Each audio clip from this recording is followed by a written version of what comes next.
Hey everyone, I'm Cool Cat Terry, and today I'm going to delete my spare tire.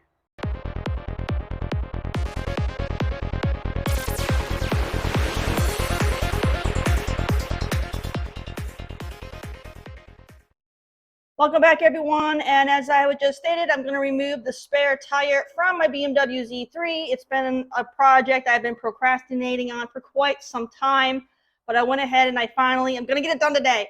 Now, for those of you who do not know how to remove the spare tire from your Z3, I do have a separate video that goes into detail how to do that. So I will post that link in the description below. So if you don't know how to do that, go check out that video first and then come on back here and we're going to delete this spare tire. Now, reasons why we're going to do this is there's multiple reasons for that. One, the tire is over 20 years old, so it is not safe to use as a spare tire for one, and it also has a chance that it could potentially explode. You know, it's just not going to hold air. So I don't think mine is fully inflated, so I don't think it would explode, but at the same time, I wouldn't use it as a spare anyway, so it's just added weight to the car that I don't need. Secondly, the size of the spare tire is discontinued. You can't buy any tires to fit that rim size anywhere. Okay, they're gone. All right, unless you're lucky enough to find an old car from the 90s at a scrapyard that still has their spare tire intact, you're not going to get one. All right, so that's another reason why, you know, a lot of Z3 owners will delete it. So can't replace it, and it's just old and you can't use it. So, and honestly, nowadays most people aren't going to be putting a spare tire on their car. They're just going to call roadside service or get a tow truck to come and tow them to the nearest tire shop, and that'll be that. So it's not really needed unless you happen to live in a very rural area where you're not going to be able to get some kind of roadside assistance. So I don't need it. So we're getting rid of it today. So let's go ahead and I already got the car lifted up on some ramps right there. I got the front wheels chalked for those of you that are concerned about my safety. Front wheels are chalked. It's not going to go anywhere. So we're going to go ahead and I'm going to lower that spare tire out of the base of the car. And then I got to remove the rack and plug up the holes. And that's all there is to it. So let's show you how we're going to do that. All right. So when you go underneath your car, your spare tire is located right here, right? So if you have a North American car, it's going to be on the passenger side right here in the back. Here's the spare. It's going to be inside this plastic container. You have this part right here is how you can check tire pressure on it and inflate it without having to remove the tire, but we're not going to be doing any of that. And then of course you have the rack that supports it that will also need to be removed. You cannot remove just the tire and leave the rack on because that ends up being a safety hazard with it. I guess it could potentially snag things because it doesn't have the weight and it might rattle or something and vibrate. I don't really know. But they claim it's a safety issue, so we're just going to remove it. And that also frees up space to get to the rear diff if you ever got to do maintenance on it. So let's go ahead and drop this spare tire. All right, my spare tire has been removed, and you'll see you'll have just this rack hanging here. And we'll have a, we'll have a 10mm nut holding it on right there. And then I think that will just pop. I'm hoping if I just remove that one 10mm, this bar will just kind of slide out of there, and I can drop it off the frame right there. And then the things you got to take note of is we'll have to patch this hole and this one here. So we will be reusing some of the original hardware, but not all of it. So we'll try to keep the bolts, and I'm going to keep like the rubber pieces to help with making sure no moisture gets in. Now, you could, if you have an angle grinder, you could just cut this part off and this part off and just reuse this with no problems. Or you can do what I'm going to do. And I bought some hardware to replace that off eBay. I'll post this information in the description, but you want these really large washers. Now, if you have a friend that has like a body shop, they might even have a bunch of these laying around. So you're going to want to get some of these washers. So yeah, they're 1/8 of an inch thick. All right, let's go ahead, get the rack off, and then we'll put 2 of these. Now, I only need 2, And these came in a pack of 4. Well, let's see if I can get this off.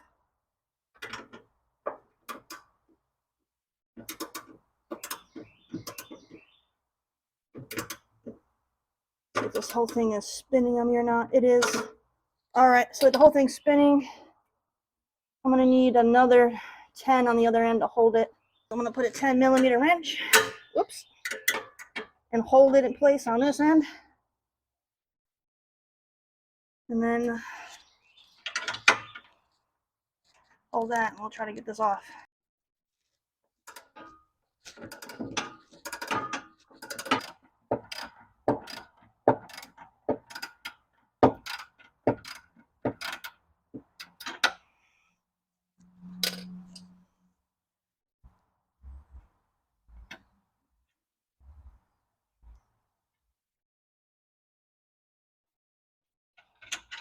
And it just has this 10mm nut that's attached to the washer. Take that off. And then we can push that rod through. And here's the rod. Push that through. And then this frame will come right off. Like so. Now, what's left is we got the cable right here that I might just cut, because I just need this piece here. Sorry. I need to keep this piece. I don't think this is something that'll pop off of here, honestly. I think this is all one piece. I might need to go pick up another bolt like this one. Go to the Ace or whatever and get another bolt to match, so I can bolt it on. Or I might just get lazy and just grind these off and do that. I'll figure out how I want to do it. Alright, now I don't have any kind of snips that can cut through metal cable like this, so I'm going to just use my rotary tool and use my little cutting blade, and that'll do the trick.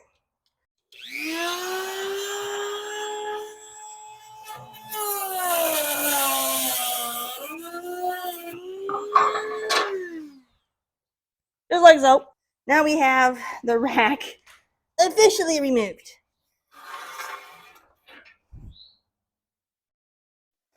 Alright, so I need to figure out if I'm able to remove the bolts from this so I can reuse these pieces. Otherwise I'm gonna have to just buy bolts, or I'll cut these off with my Dremel. If need be, I'll do that. Alright, I'm gonna cut these for now, and I'm gonna see if I can match them up at at Ace.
Alright, so here's one piece.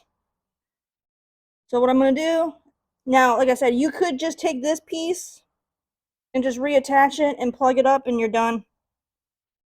Or you can match up this bolt and do the washers. So it's really up to you how involved you want to get with this project. Honestly, I might just use these just because it'll be easier. I might do mine differently because I don't really see the need to have to go all crazy with it, so I might just reuse these. Let me go ahead and cut the other one off.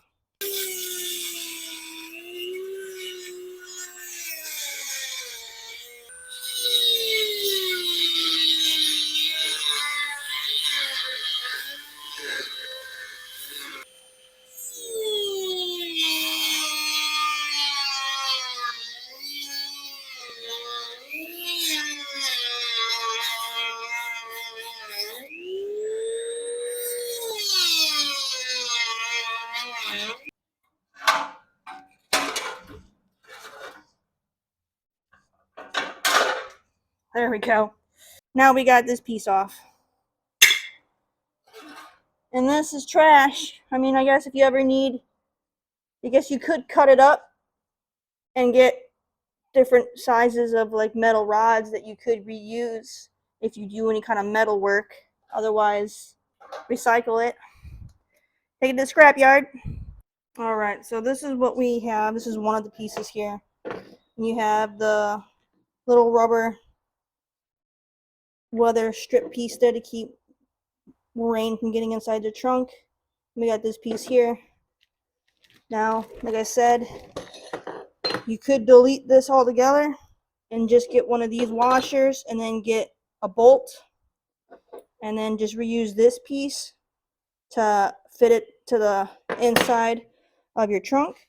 Now, I've already gone through the trouble of cutting these off, so I might honestly just do the lazy route and just put these on.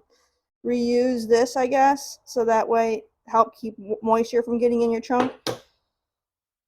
But this already works, so I might just go that route. So this is an option if you want to get these washers. Then, like I said, you need to get bolts to fit this. I'll put a link in the description for the size of bolt you would need if you choose to just do a bolt. Maybe you don't have an angle grinder or a rotary tool to cut those off. So if you're in that situation where you can't cut them off like I did, then you're going to want to go with the washer and a new bolt. Or if you are like me, just cut them off and we're going to reuse them. So let's go ahead now and just put these in place. And this is the one that screws in on the top, right on there from the inside. So let's get this in there. All right, so here's the inside of the trunk. So the one is going to bolt right there to seal up that hole. And then the other one goes right here. I can get rid of this stupid rope stuff now. But I might just keep the handle part because it does work as a way to work the bolt. So I'm going to keep the handle as part of the toolbox. Get some lighting in here better for you. So I'll keep that as part of the toolbox. That'll snap there, so if I ever want to take this bolt off again, I'd be able to get it with that handle still. But we're going to put that other piece underneath there. Then this piece goes on top. And then we will be able to bolt that right back on like that. And then that way that hole will be sealed as well. Now this is where you might need a friend to go underneath, or you go underneath and push and hold it in place while the other person can screw the nut on the bolts, because I don't know if you're going to be able to reach around very well by yourself. You might be able to. But all right, let's go ahead and get these in place. All right, now I'm able to do a reach around and I can just reach. So I'm going to set that here. Reach into the trunk. All right, it started enough to where to hold it. Now you can see when you're underneath, this one is now plugged up, and so is that one. Like I said, you could use the washer and nut method if you don't have a way to cut the metal pieces off to reuse them. But this is just easier for me. It saves me a trip going back to the hardware store to get the bolts. So this works. And now you'll have all this free space. So if you ever need to do any maintenance on bushings or on your suspension or your rear diff or anything, you won't have to deal with that tire in your way anymore. And you'll have some weight reduction too for those of you that do autocross. This is an easy way to do some weight reduction. Sweet. All right, my friends, and that's how you do a spare tire delete. There's different methods, like I said, when it comes to plugging up the holes, either cutting off the old stuff or getting a new bolt and washer setup, which, like I said, I'll link all that in the description below for those that want to go that way. But it's not very complicated, and it'll make it a lot safer for you, because the last thing you want is potentially that tire exploding and popping out the back of your car and hitting someone behind you. So get rid of it, and then all you gotta do is take the spare tire to a tire shop near you, and usually they charge around $10 or so to dispose of a tire. Now it might be a little bit more than that since there's also the rim included. So, but I mean, just go ahead and get rid of it. And all right, that's about it, you guys. Thanks so much for watching. Hope this helps you out. Be sure to check out all my other videos. I got a lot of content here for the Z3. Check that all out. Check me out on Instagram at CoolCatTerri, and I'll catch you all on the next one. Bye.